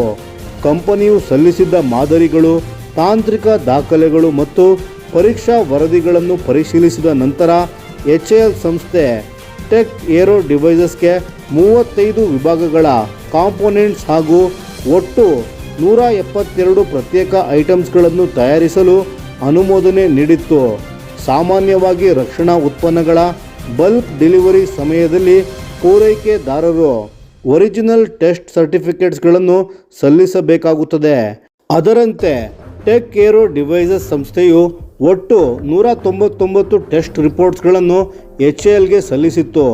ಈ ವರದಿಗಳಲ್ಲಿ tensile strength, hardness, break load, shear testing, non destructive testing ಅಥವಾ NDT, ಮೈಕ್ರೋ ಸ್ಟ್ರಕ್ಚರ್ ಅನಾಲಿಸಿಸ್ ಹಾಗೂ ಸಾಲ್ಟ್ ಸ್ಪ್ರೇ ಟೆಸ್ಟಿಂಗ್ ಮುಂತಾದ ಅತ್ಯಂತ ಪ್ರಮುಖ ಗುಣಮಟ್ಟ ಪರೀಕ್ಷೆಗಳ ವಿವರಗಳಿದ್ದವು. ಆದರೆ ನಂತರ HALನ ಕ್ವಾಲಿಟಿ ಕಂಟ್ರೋಲ್ ಡಿಪಾರ್ಟ್ಮೆಂಟ್ಗೆ ಈ ದಾಖಲೆಗಳ ಸತ್ಯಾಸತ್ಯತೆಯನ್ನು ಪರಿಶೀಲಿಸಲು ಮುಂದಾಯಿತು. ಈ ಟೆಸ್ಟ್ ರಿಪೋರ್ಟ್ಸ್ಗಳ ಮೇಲೆ ಹೈದರಾಬಾದ್ ಮೂಲದ ಆಕ್ಸಿಸ್ ಇನ್ಸ್ಪೆಕ್ಷನ್ ಸೊಲ್ಯೂಷನ್ ಸಂಸ್ಥೆಯ ಹೆಸರು ಮತ್ತು ಸಹಿಗಳು ಇದ್ದುದರಿಂದ HAL ಸಂಸ್ಥೆ ನೇರವಾಗಿ ಆ ಕಂಪನಿಯನ್ನು ಸಂಪರ್ಕಿಸಿ ದೃಢೀಕರಣವನ್ನು ಕೇಳಿತು. ಇಲ್ಲಿಂದಲೇ ದೊಡ್ಡ ವಿವಾದ ಆರಂಭವಾಯಿತು. 2023 ನವೆಂಬರ್ ತಿಂಗಳಲ್ಲಿ HAL ನಡೆಸಿದ ಆಡಿಟ್ ವೇಳೆ ಟೆಕ್ ಏರೋ ಡಿವೈಸಸ್ ಸಲ್ಲಿಸಿದ್ದ 199 ಟೆಸ್ಟ್ ರಿಪೋರ್ಟ್ಸ್ಗಳಲ್ಲಿ ಒಂದನ್ನು ಆಕ್ಸಿಸ್ ಇನ್ಸ್ಪೆಕ್ಷನ್ ಸೊಲ್ಯೂಷನ್ ಸಂಸ್ಥೆ ನೀಡಿಲ್ಲ ಎಂಬುದು ಪತ್ತೆಯಾಯಿತು. ಇನ್ನೂ ಗಂಭೀರವಾದ ವಿಷಯವೆಂದರೆ ಆಕ್ಸಿಸ್ ಇನ್ಸ್ಪೆಕ್ಷನ್ ಸೊಲ್ಯೂಷನ್ ಸಂಸ್ಥೆಯೇ ತನ್ನ ಹೆಸರು ಮತ್ತು ಸಹಿಗಳನ್ನು ದುರುಪಯೋಗಪಡಿಸಿಕೊಳ್ಳಲಾಗಿದೆ ಎಂದು HALಗೆ ತಿಳಿಸಿತು. ಸಲ್ಲಿಸಲಾದ ದಾಖಲೆಗಳಿಗೆ ತಮ್ಮ ಸಂಸ್ಥೆಯ ಯಾವುದೇ ಅಧಿಕೃತ ಅನುಮೋದನೆ ಇಲ್ಲ ಎಂದು ಕಂಪನಿ ಸ್ಪಷ್ಟಪಡಿಸಿತು. ಈ ಬೆಳವಣಿಗೆಯ ನಂತರ HAL ನಡೆಸಿದ ತನಿಖೆಯಲ್ಲಿ 2023 ಫೆಬ್ರವರಿಯಿಂದ ಸೆಪ್ಟೆಂಬರ್ ಅವಧಿಯಲ್ಲಿ ಸಲ್ಲಿಸಲಾದ ಎಲ್ಲ 199 ಟೆಸ್ಟ್ ರಿಪೋರ್ಟ್ಸ್ಗಳು ಕೂಡ ನಕಲಿ ದಾಖಲೆಗಳಾಗಿವೆ ಎಂಬ ತೀರ್ಮಾನಕ್ಕೆ ಬಂದಿರುವುದಾಗಿ ವರದಿಗಳು ತಿಳಿಸಿವೆ. ಇದಾದ ಬಳಿಕ HAL ತಕ್ಷಣ ಕ್ರಮವನ್ನು ಕೈಗೊಂಡಿತ್ತು. ಟೆಕ್ ಏರೋ ಡಿವೈಸಸ್ ಸಂಸ್ಥೆಯನ್ನು 2027 ಮಾರ್ಚ್ 10ರವರೆಗೆ ಅಂದರೆ 3 ವರ್ಷಗಳ ಕಾಲ HAL ಜೊತೆಗೆ ಯಾವುದೇ ವ್ಯವಹಾರ ನಡೆಸದಂತೆ ಬ್ಲ್ಯಾಕ್ ಲಿಸ್ಟ್ ಮಾಡಲಾಯಿತು. ಇದಲ್ಲದೆ ವಿವಾದಿತ ಸರಬರಾಜುಗಳಿಗೆ ಸಂಬಂಧಿಸಿದಂತೆ ಕಂಪನಿಗೆ ಯಾವುದೇ ಪಾವತಿ ಮಾಡಲಾಗಿಲ್ಲ ಎಂದು HAL ಸಂಸ್ಥೆ ಸ್ಪಷ್ಟಪಡಿಸಿದೆ. ನಂತರ HAL ಸಂಸ್ಥೆ ಟೆಕ್ ಏರೋ ಡಿವೈಸಸ್ಗೆ ಶೋಕಾಸ್ ನೋಟಿಸನ್ನು ಜಾರಿ ಮಾಡಿತು. ಕಂಪನಿಯ ಉತ್ತರವನ್ನು ಪರಿಶೀಲಿಸಿದ ಬಳಿಕ ಹಾಗೂ ಆಂತರಿಕ ಚರ್ಚೆಗಳ ನಂತರ ಸಂಸ್ಥೆಯನ್ನು ಅಪ್ರೂವ್ಡ್ ವೆಂಡರ್ ಲಿಸ್ಟ್ನಿಂದ ಸಂಪೂರ್ಣವಾಗಿ ತೆಗೆದುಹಾಕಲಾಯಿತು. ಎಲ್ಲ ಇಂಟರ್ನಲ್ ಇನ್ವೆಸ್ಟಿಗೇಷನ್ ಮತ್ತು ಆಡಳಿತಾತ್ಮಕ ಪ್ರಕ್ರಿಯೆಗಳು ಪೂರ್ಣಗೊಂಡ ನಂತರ HAL ಇದೀಗ ಕ್ರಿಮಿನಲ್ ಕ್ರಮಕ್ಕೆ ಮುಂದಾಗಿದೆ. ಅದರ ಭಾಗವಾಗಿ ಟೆಕ್ ಏರೋ ಡಿವೈಸಸ್ ವಿರುದ್ಧ ಅಧಿಕೃತ FIR ಅನ್ನು ದಾಖಲಿಸಲಾಗಿದೆ. HALನ ಪ್ರಕಾರ FIR ಅನ್ನು ದಾಖಲಿಸಲು ವಿಳಂಬವಾದ ಕಾರಣ ಆಡಿಟ್, ಆಂತರಿಕ ತನಿಖೆಗಳು ಹಾಗೂ ವಿವಿಧ ಆಡಳಿತಾತ್ಮಕ ಪ್ರಕ್ರಿಯೆಗಳನ್ನು ಪೂರ್ಣಗೊಳಿಸಲು ತೆಗೆದುಕೊಂಡ ಸಮಯವಾಗಿದೆ. ಈಗ ಪೊಲೀಸರು ಪ್ರಕರಣವನ್ನು ದಾಖಲಿಸಿಕೊಂಡಿದ್ದು ನಕಲಿ ಗುಣಮಟ್ಟ ಪ್ರಮಾಣಪತ್ರಗಳನ್ನು ಸಲ್ಲಿಸಿರುವ ಆರೋಪದ ಕುರಿತು ತನಿಖೆಯನ್ನು ಆರಂಭಿಸಿದ್ದಾರೆ. ಈ ಘಟನೆ ಭಾರತದ ರಕ್ಷಣಾ ಉತ್ಪಾದನಾ ಕ್ಷೇತ್ರದಲ್ಲಿ ಕ್ವಾಲಿಟಿ ಅಶ್ಯೂರೆನ್ಸ್ ಮತ್ತು ಸಪ್ಲೈ ಚೈನ್ ಮಾನಿಟರಿಂಗ್ ಎಷ್ಟು ಮಹತ್ವದ್ದಾಗಿದೆ ಎಂಬುದನ್ನು ಮತ್ತೊಮ್ಮೆ ತೋರಿಸಿದೆ. ವಿಶೇಷವಾಗಿ LCA Mk1A ನಂತಹ ಅತ್ಯಾಧುನಿಕ ಯುದ್ಧ ವಿಮಾನ ಯೋಜನೆಗಳಲ್ಲಿ ಗುಣಮಟ್ಟದ ಮಾನದಂಡಗಳಲ್ಲಿ ಯಾವುದೇ ರಾಜಿ ಸಾಧ್ಯವಿಲ್ಲ ಎಂಬ ಸಂದೇಶವನ್ನು ಇದು ನೀಡುತ್ತಿದೆ. ಈ ಪ್ರಕರಣದ ತನಿಖೆಯಲ್ಲಿ ಮುಂದೆ ಇನ್ನೇನು ಹೊಸ ಮಾಹಿತಿ ಹೊರಬರುತ್ತದೆ ಎಂಬುದನ್ನು ಕಾದು ನೋಡಬೇಕಾಗಿದೆ.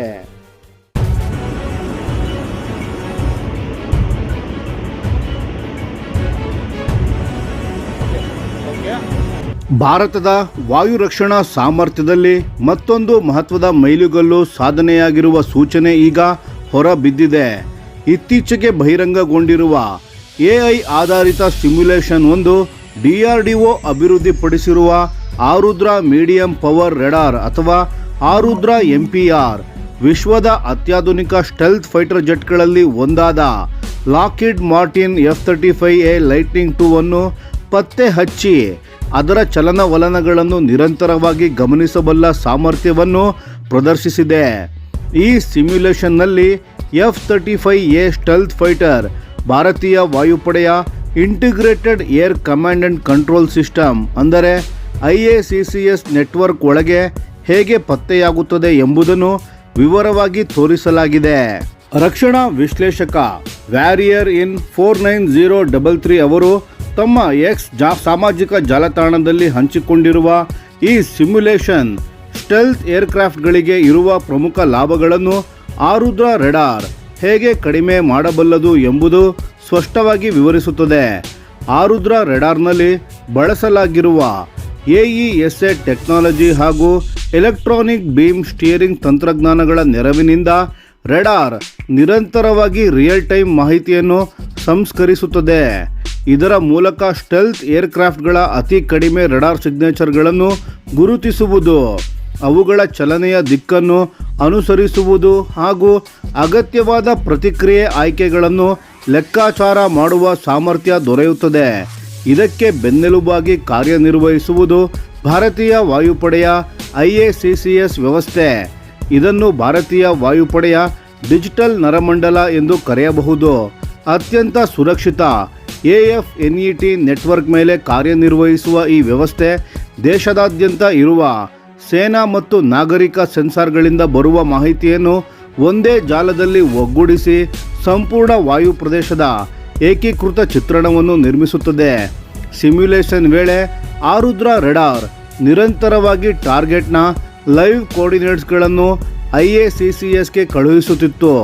ಇದರಿಂದ ಭಾರತೀಯ ಸ್ವದೇಶಿ ತಂತ್ರಜ್ಞಾನಗಳು ಒಟ್ಟಾಗಿ ಕಾರ್ಯನಿರ್ವಹಿಸಿ real time battle field picture ಅನ್ನು ನಿರ್ಮಿಸುವ ಸಾಮರ್ಥ್ಯ ಹೊಂದಿದೆ ಎಂಬುದು ಸಾಬೀತಾಗಿದೆ.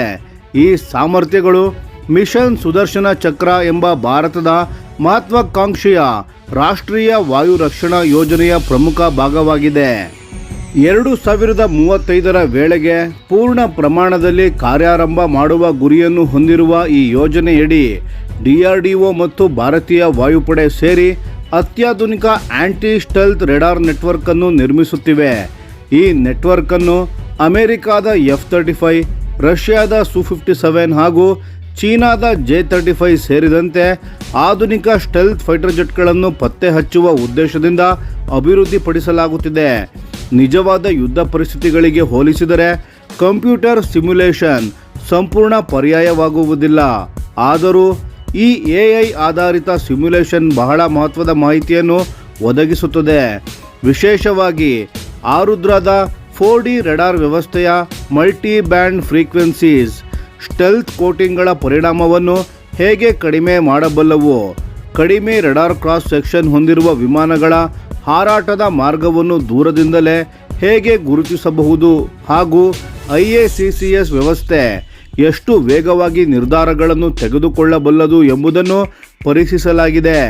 ರಕ್ಷಣಾ ತಜ್ಞರುಗಳ ಪ್ರಕಾರ ಈ ಸಿಮ್ಯುಲೇಷನ್ ಭಾರತವು ಏರೋಸ್ಪೇಸ್ ಮತ್ತು ಡಿಫೆನ್ಸ್ ಎಲೆಕ್ಟ್ರಾನಿಕ್ಸ್ ಕ್ಷೇತ್ರದಲ್ಲಿ ಸ್ವಾವಲಂಬನೆಯತ್ತ ವೇಗವಾಗಿ ಸಾಗುತ್ತಿರುವುದನ್ನು ತೋರಿಸುತ್ತದೆ. ಆರುದ್ರ MPR ಸೇರಿದಂತೆ ಇತರ ಸ್ವದೇಶಿ ಸೆನ್ಸಾರ್ ವ್ಯವಸ್ಥೆಗಳನ್ನು ಒಗ್ಗೂಡಿಸುವ ಮೂಲಕ ಭಾರತೀಯ ವಾಯುಪಡೆ ತನ್ನ ವಾಯು ರಕ್ಷಣಾ ಸಾಮರ್ಥ್ಯವನ್ನು ಗಣನೀಯವಾಗಿ ಹೆಚ್ಚಿಸುತ್ತಿದೆ. ಇದರ ಪರಿಣಾಮವಾಗಿ ತಾಂತ್ರಿಕವಾಗಿ ಅತ್ಯಾಧುನಿಕ ಎದುರಾಳಿಗಳ ವಿರುದ್ಧವೂ ಭಾರತೀಯ ಆಕಾಶವನ್ನು ಸುರಕ್ಷಿತವಾಗಿಡುವ ಸಾಮರ್ಥ್ಯ ಮತ್ತಷ್ಟು ಬಲಗೊಳ್ಳುತ್ತಿದೆ. ಇದೀಗ ಆರುದ್ರ ರೆಡಾರ್ ಬಗ್ಗೆ ಕೆಲವು ಪ್ರಮುಖ ತಾಂತ್ರಿಕ ವಿವರಗಳನ್ನು ನೋಡೋಣ. DRDOದ electronics and radar development establishment ಅಂದರೆ LRDE ಈ ರೆಡಾರ್ ಅನ್ನು ವಿನ್ಯಾಸಗೊಳಿಸಿದೆ. ಇದರ ಉತ್ಪಾದನೆಯನ್ನು ಭಾರತ್ ಎಲೆಕ್ಟ್ರಾನಿಕ್ಸ್ ಲಿಮಿಟೆಡ್ ಅಥವಾ BEL ಕಂಪನಿ ನಿರ್ವಹಿಸುತ್ತಿದೆ.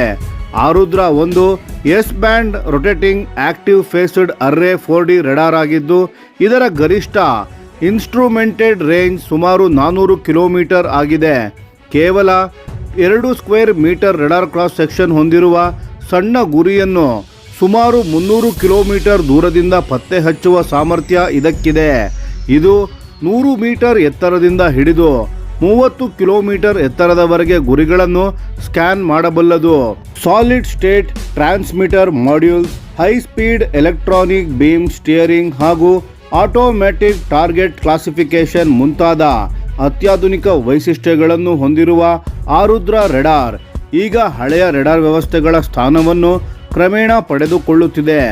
ಇದರ ಮೂಲಕ slow moving drones, cruise missiles, high speed fighter aircraft ಹಾಗೂ ಸ್ಟೆಲ್ತ್ ಜೆಟ್ಗಳು ಸೇರಿದಂತೆ ವಿವಿಧ ರೀತಿಯ ಆಧುನಿಕ ಬೆದರಿಕೆಗಳ ವಿರುದ್ಧ 360 ಡಿಗ್ರಿ ಸರ್ವಿಲೆನ್ಸ್ ಒದಗಿಸಲು ಸಾಧ್ಯವಾಗುತ್ತದೆ.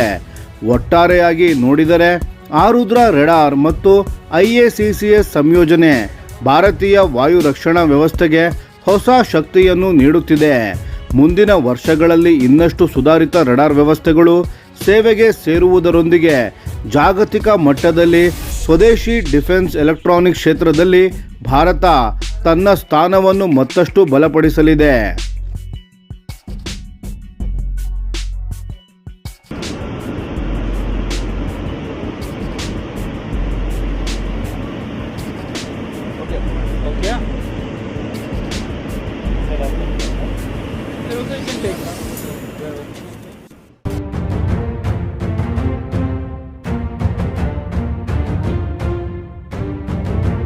ಭಾರತದ ಅತ್ಯಂತ ಮಹತ್ವಾಕಾಂಕ್ಷೆಯ ರಕ್ಷಣಾ ಯೋಜನೆಗಳಲ್ಲಿ ಒಂದಾದ AMCA advanced medium combat aircraft ಕಾರ್ಯಕ್ರಮ ಈಗ ಮತ್ತೊಂದು ಪ್ರಮುಖ ಹಂತದತ್ತ ಸಾಗುತ್ತಿರುವ ಲಕ್ಷಣಗಳು ಕಾಣಿಸುತ್ತಿವೆ. ಇತ್ತೀಚೆಗೆ ಹೊರಬಂದಿರುವ ಸ್ಯಾಟಲೈಟ್ ಇಮೇಜರಿಯ ಪ್ರಕಾರ ಭಾರತದ AMCA full scale engineering airframe ಅನ್ನು ಹೈದರಾಬಾದ್ನ ದುಂಡಿಗಲ್ ಪ್ರದೇಶದಲ್ಲಿರುವ DRDOದ radar cross section RCS test ಫೆಸಿಲಿಟಿಯಲ್ಲಿ ಗುರುತಿಸಲಾಗಿದೆ. ಈ ಬೆಳವಣಿಗೆ ಭಾರತ ತನ್ನ ಸ್ವದೇಶಿ 5ನೇ ತಲೆಮಾರಿನ ಸ್ಟೆಲ್ತ್ ಫೈಟರ್ ಜೆಟ್ ಅಭಿವೃದ್ಧಿಯಲ್ಲಿ ಕ್ರಮೇಣ ಮುಂದಕ್ಕೆ ಸಾಗುತ್ತಿದೆ ಎನ್ನುವ ಸೂಚನೆ ನೀಡುತ್ತಿವೆ. ಈ ಫುಲ್ ಸ್ಕೇಲ್ ಇಂಜಿನಿಯರಿಂಗ್ ಏರ್ಫ್ರೇಮ್ ಮೊದಲು ಏರೋ ಇಂಡಿಯಾ 2025ರ ಪ್ರದರ್ಶನದಲ್ಲಿ ಸಾರ್ವಜನಿಕರಿಗೆ ಪರಿಚಯಿಸಲಾಗಿತ್ತು. ಈ ಮಾದರಿಯನ್ನು ಭಾರತೀಯ ಖಾಸಗಿ ರಕ್ಷಣಾ ಸಂಸ್ಥೆಯಾದ VEM ಟೆಕ್ನಾಲಜೀಸ್ ಅಭಿವೃದ್ಧಿಪಡಿಸಿತು. ಆದರೆ ಇಲ್ಲಿ ಒಂದು ಮುಖ್ಯ ವಿಷಯ ಏನೆಂದರೆ ಇದು ಹಾರಾಟಕ್ಕೆ ಸಿದ್ಧವಾಗಿರುವ ಪ್ರೊಟೋಟೈಪ್ ಅಲ್ಲ. ಈ ರೀತಿಯ ಇಂಜಿನಿಯರಿಂಗ್ ಏರ್ಫ್ರೇಮ್ಗಳನ್ನು ಸಾಮಾನ್ಯವಾಗಿ ನೆಲಮಟ್ಟದ ಪರೀಕ್ಷೆಗಳಿಗಾಗಿ ಬಳಸಲಾಗುತ್ತದೆ.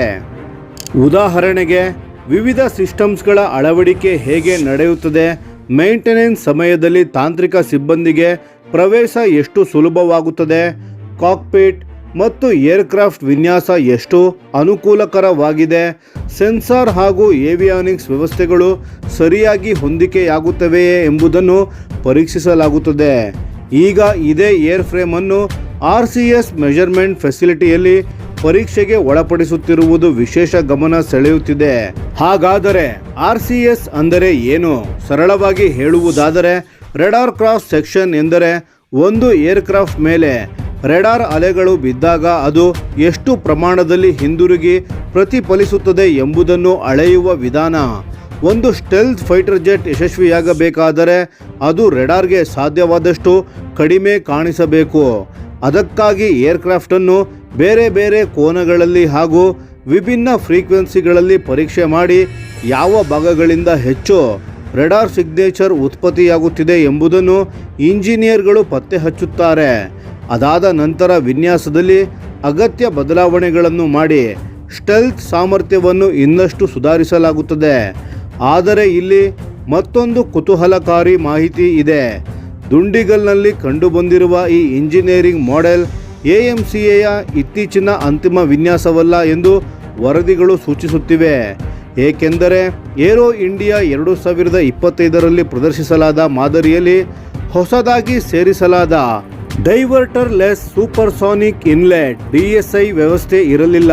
DSI ತಂತ್ರಜ್ಞಾನವನ್ನು ಸೇರಿಸುವುದರಿಂದ ಏರ್ಕ್ರಾಫ್ಟ್ನ ಸ್ಟೆಲ್ತ್ ಸಾಮರ್ಥ್ಯ ಹೆಚ್ಚಾಗುತ್ತದೆ, ರಚನಾ ಸಂಕೀರ್ಣತೆ ಕಡಿಮೆಯಾಗುತ್ತದೆ ಮತ್ತು ನಿರ್ವಹಣೆಯ ಅವಶ್ಯಕತೆ ಸಹ ಕಡಿಮೆಯಾಗುತ್ತದೆ.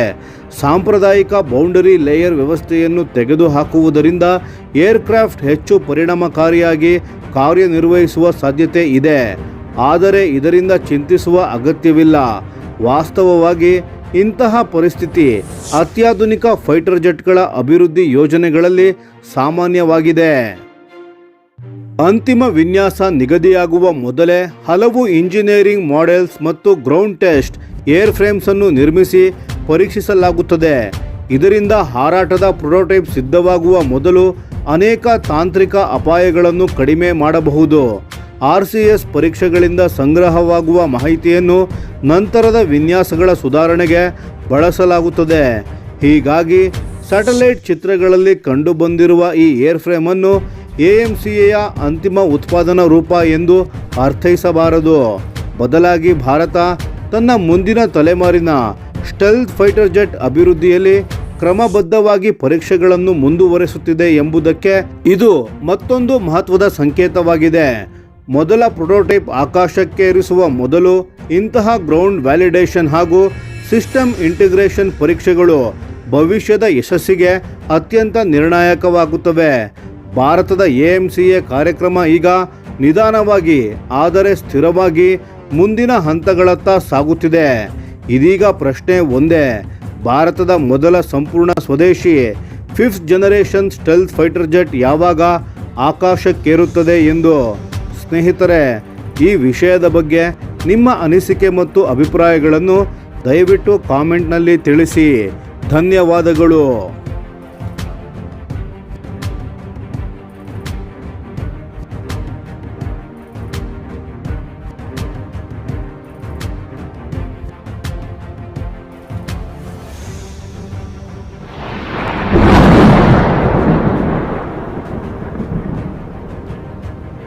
ಈ ವಿಡಿಯೋ ನಿಮಗೆ ಇಷ್ಟವಾಗಿದ್ದರೆ ಲೈಕ್ ಮಾಡಿ ಮತ್ತು ನಮ್ಮ ಚಾನೆಲನ್ನು ಸಬ್ಸ್ಕ್ರೈಬ್ ಮಾಡಿ ಹಾಗೂ ಬೆಲ್ ಐಕಾನ್ ಒತ್ತಿ. ಯಾವ ಅಪ್ಡೇಟ್ಗೂ ಮಿಸ್ ಆಗಬೇಡಿ. ಡಿಫೆನ್ಸ್ ಸುದ್ದಿಗಳನ್ನು ತ್ವರಿತವಾಗಿ ಪಡೆಯಿರಿ. ನಿಮ್ಮ ಬೆಂಬಲವೇ ನಮ್ಮ ಶಕ್ತಿ. ಭಾರತ ಬಲಿಷ್ಠವಾಗಲಿ ಎಂದು ಆಶಿಸುತ್ತಾ ಭಾರತ ಮಾತೆಗೆ ಜೈ. ಧನ್ಯವಾದಗಳು.